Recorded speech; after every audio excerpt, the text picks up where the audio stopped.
యెహోషువ 10వ అధ్యాయము.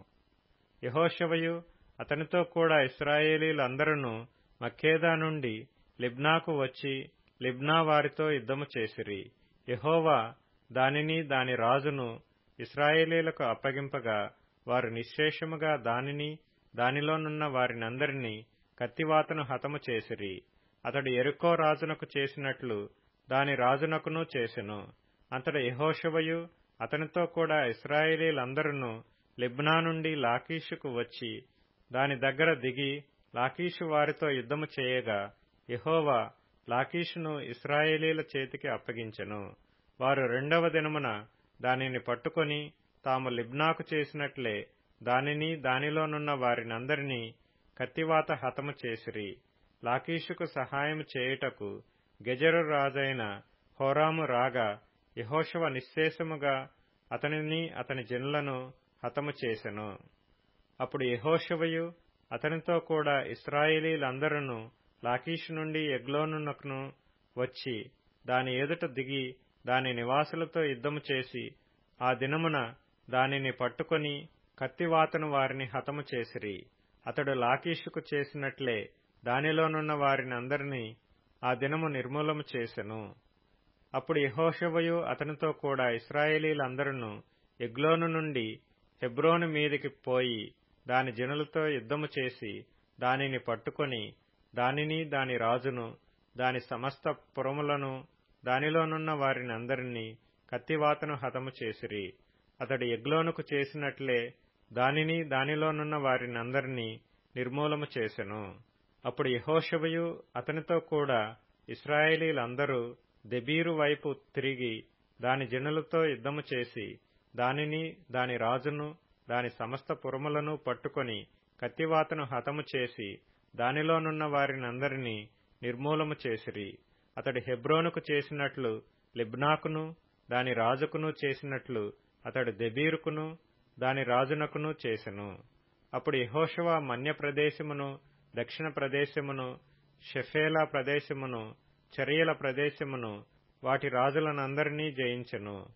ఇశ్రాయేలీయుల దేవుడైన యెహోవా ఆజ్ఞాపించినట్లు అతడి శేషమేమియూ లేకుండా ఊపిరిగల సమస్తమును నిర్మూలము చేసెను.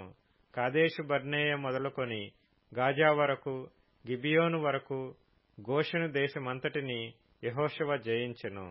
ఇశ్రాయేలు దేవుడైన యెహోవా ఇశ్రాయేలీయుల పక్షముగా యుద్ధము చేయుచుండెను గనుక ఆ సమస్త రాజులనందరినీ వారి దేశములను యెహోషువ ఒక్క దెబ్బతోనే పట్టుకొనెను. తరువాత యెహోషువయు అతనితో కూడా ఇశ్రాయేలీయులందరూ గిల్గాలులోని పాళెమునకు తిరిగి వచ్చిరి. యెహోషువ 11వ అధ్యాయము.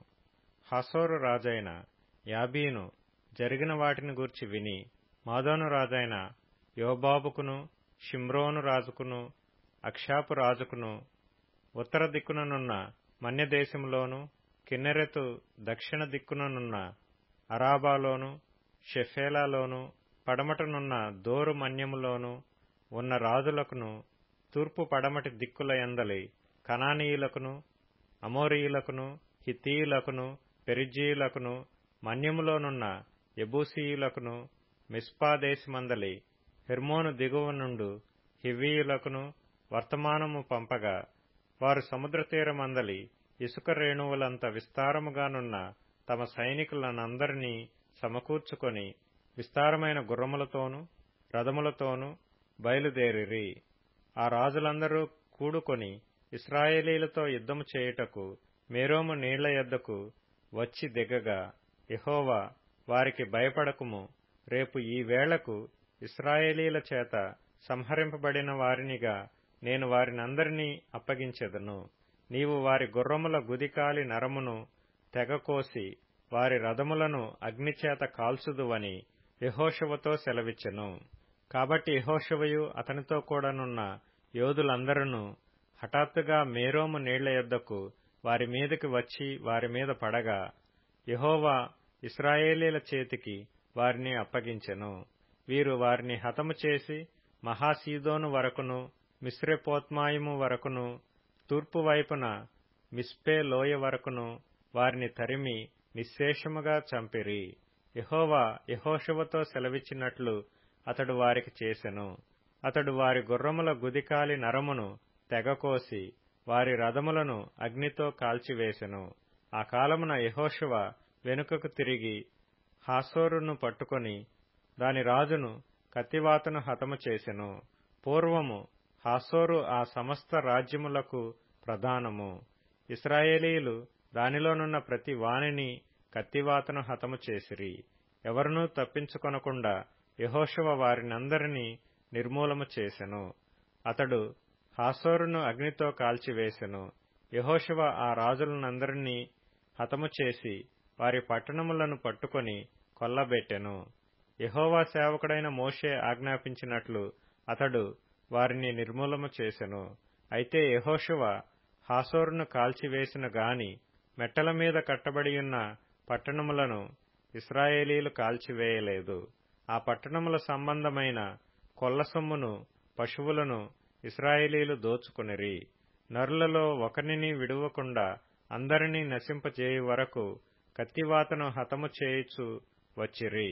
యెహోవా తన సేవకుడైన మోషేకు ఆజ్ఞాపించినట్లు మోషే యెహోషువకు ఆజ్ఞాపించెను. యెహోషువ అలాగే చేసెను. యెహోవా మోషేకు ఆజ్ఞాపించిన వాటన్నిటిలో నొకటియూ అతడు చేయక విడువలేదు. యెహోషువ శేయీరుకు పోవు హాలాకు కొండ మొదలుకొని లెబానోను లోయలో హెర్మోను కొండ దిగువనున్న బయల్గాదు వరకు ఆ దేశమంతటినీ అనగా మన్యమును, దక్షిణ దేశమంతటినీ, గోషేను దేశమంతటినీ, షెఫేలా ప్రదేశమును, మైదానమును, ఇశ్రాయేలు కొండలను, వాటి లోయలను, వాటి రాజులనందరినీ పట్టుకొని వారిని కొట్టి చంపెను. బహుదినములు యెహోషువ ఆ రాజులందరితో యుద్ధము చేసెను. గిబియోను నివాసులైన హివ్వీయులు గాక ఇశ్రాయేలీలతో సంధి చేసిన పట్టణము మరి ఏదియూ లేదు. ఆ పట్టణములన్నిటినీ వారు యుద్ధములో పట్టుకొనిరి. వారిని నిర్మూలము చేయుడని యెహోవా మోషేకు ఆజ్ఞాపించినట్లు ఇశ్రాయేలీయులు కనికరింపక వారిని నాశనము చేయు నిమిత్తము వారు ఇశ్రాయేలీలతో యుద్ధము చేయుటకు వచ్చునట్లు యెహోవా వారి హృదయములను కఠినపరచియుండెను. ఆ కాలమున యెహోషువ వచ్చి మన్యదేశములోను అనగా హెబ్రోనులోను, దెబీరులోను, అనాబులోను, యూదా మన్యములన్నిటిలోను, ఇశ్రాయేలీల మన్య ప్రదేశములన్నిటిలోనూ ఉన్న అనాకీయులను నాశనము చేసెను. యెహోషువ వారిని వారి పట్టణములను నిర్మూలము చేసెను. ఇశ్రాయేలీల దేశమందు అనాకీయులలో ఎవడనూ మిగిలియుండలేదు. గాజాలోను, గాతులోను, అష్డోదులోను మాత్రమే కొందరు మిగిలియుండిరి. యెహోవా మోషేతో చెప్పినట్లు యెహోషువ దేశమంతటినీ పట్టుకొనెను. యెహోషువ వారి గోత్రముల చొప్పున ఇశ్రాయేలీయులకు స్వాస్థ్యముగా దానినప్పగించెను. అప్పుడు యుద్ధము లేకుండా దేశము సుభిక్షముగా నుండెను. యెహోషువ 12వ అధ్యాయము. ఇశ్రాయేలీయులు యొర్దానుకు తూర్పుగా అవతలనున్న అర్నోను లోయ మొదలుకొని హెర్మోను కొండ వరకు తూర్పునందలి మైదానమంతటిలో హతము చేసి వారి దేశములను స్వాధీనపరుచుకొనిన రాజులు ఎవరనగా అమోరీయుల రాజైన సీహోను.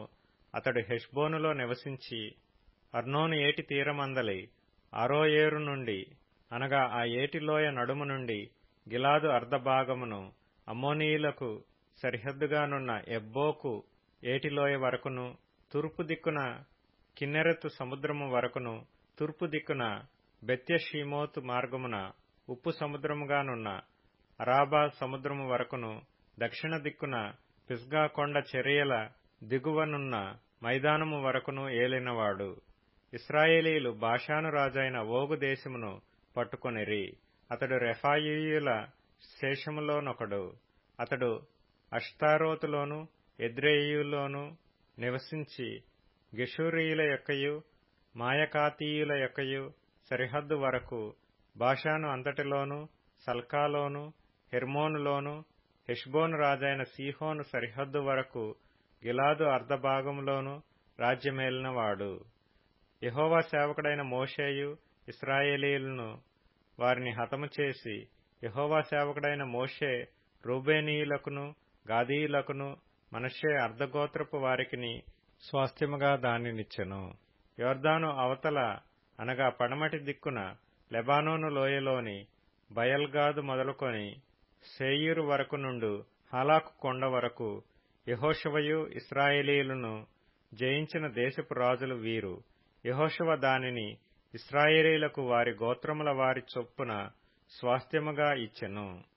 మన్యములోను లోయలోను షెఫేల ప్రదేశములోను చెరియల ప్రదేశములలోను అరణ్యములోను దక్షిణ దేశములోను ఉండిన హిత్తీయులు, అమోరీయులు, కనానీయులు, పెరిజ్జీయులు, హివ్వీయులు, యెబూసీయులను వారి రాజులను ఇశ్రాయేలీయులు పట్టుకొనిరి. వారెవరనగా యెరికో రాజు, బేతెలు నొద్దనున్న హాయి రాజు, యెరూషలేము రాజు, హెబ్రోను రాజు, యర్మూతు రాజు, లాకీషు రాజు, ఎగ్లోను రాజు, గెజెరు రాజు, దెబీరు రాజు, గెదెరు రాజు, హోర్మా రాజు, అరాదు రాజు, లిబ్నా రాజు, అదుల్లాము రాజు, మకేదా రాజు, బేతెలు రాజు, తప్పూయ రాజు, హెపెరు రాజు, ఆఫెకు రాజు, లషారోన్ రాజు, మాదోను రాజు, హాసోరు రాజు, షిమ్రోన్మెరోను రాజు, అక్షాపు రాజు, తానాకు రాజు, మెగిద్దో రాజు, కెదెషు రాజు, కర్మెలులో యెక్నెయాము రాజు, దోరు మెట్టలలో దోరు రాజు, గిల్గాలులోని గోయీయుల రాజు, తిర్సా రాజు. ఆ రాజులందరి సంఖ్య 31. కీర్తనల గ్రంథం 50వ కీర్తన. నా జనులారా, నేను మాటలాడబోవుచున్నాను, ఆలకించుడి. ఇశ్రాయేలు ఆలకింపుము. నేను దేవుడను, నీ దేవుడను. నేను నీ మీద సాక్ష్యము పలికెదను. నీ బలుల విషయమై నేను నిన్ను గద్దించుటలేదు. నీ దహన బలులు నిత్యము నా ఎదుట కనబడుచున్నవి. నీ ఇంట నుండి కోడెనైనను నీ మందలో నుండి పొట్టేలనైనను నేను తీసుకొనను. అడవి మృగములన్నీయు 1000 కొండల మీది పశువులన్నీయు నావే గదా. కొండలలోని పక్షులన్నిటినీ నేనెరుగుదును. పొలములోని పశ్వాదులు నా వశమయ్యున్నవి. లోకమును దాని పరిపూర్ణతయు నాదే. నేను ఆకలిగొనినను నీతో చెప్పను. వృషభముల మాంసము నేను తిందునా? పొట్టేళ్ల రక్తము త్రాగుదునా? దేవునికి స్తుతియాగము చేయుము.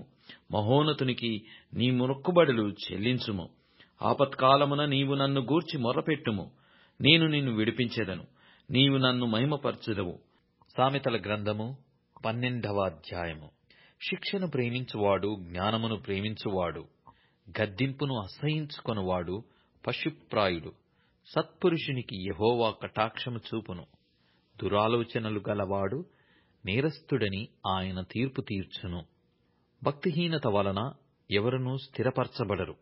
నీతిమంతుల వేరు కదలదు. లూకాసు వార్త 15వ అధ్యాయం. మరియు ఆయన ఇట్లనెను, ఒక మనుషునికి 2 కుమారులుండిరి.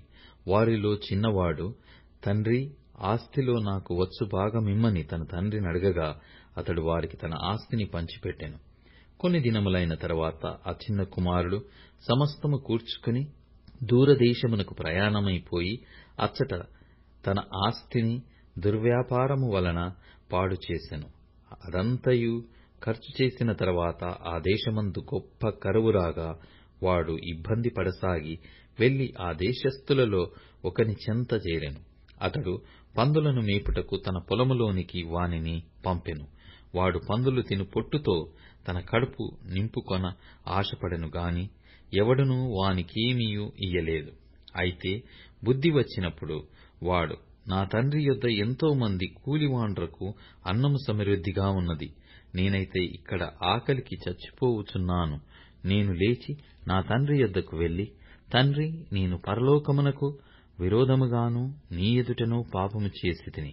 ఇక మీదట నీ కుమారుడనని అనిపించుకొనుటకు యోగ్యుడను కాను. నన్ను నీ కూలి వారిలో ఒకనిగా పెట్టుకొనుమని అతనితో చెప్పుదననుకొని లేచి తండ్రి యొద్దకు వచ్చెను.